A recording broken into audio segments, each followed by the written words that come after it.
Hello les CM1, on corrige ensemble l'exercice 2 de la séquence 2 en mathématiques, celui qui est sur le fichier. Première question, le point B est-il situé sur AC?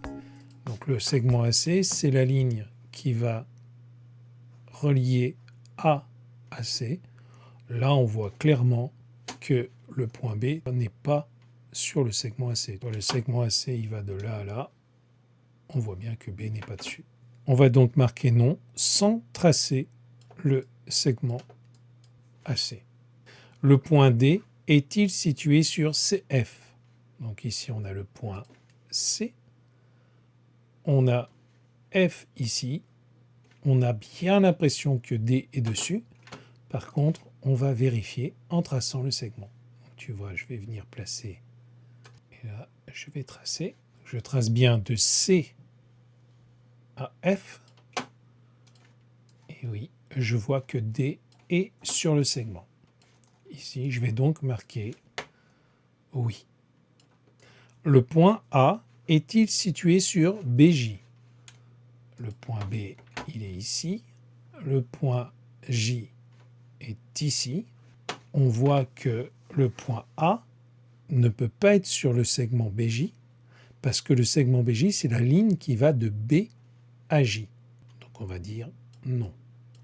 Le point K est-il situé sur BJ? B est ici, J est ici. On peut imaginer que K est dessus. On va donc tracer pour vérifier ceci.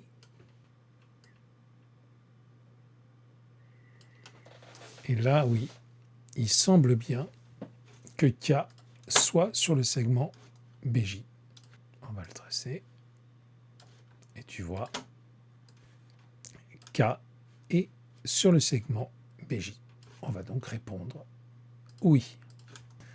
Le point G est-il situé sur HF? Le point G est ici, F est ici. On va tracer le segment HF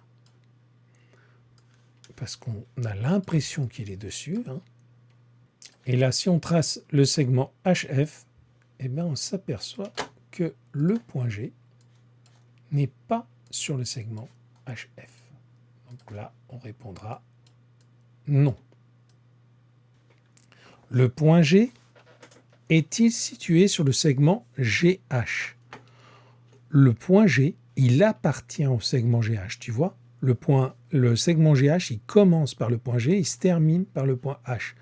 Donc s'il commence par le point G, G, il est forcément dessus. Et on va donc répondre oui, sans même tracer. Là, on en est sûr. Quels sont les points déjà tracés qui appartiennent à AJ?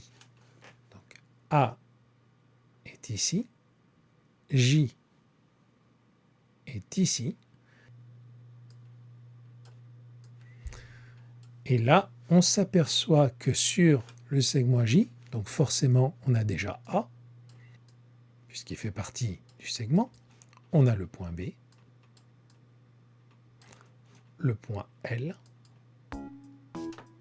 le point K et évidemment le point J.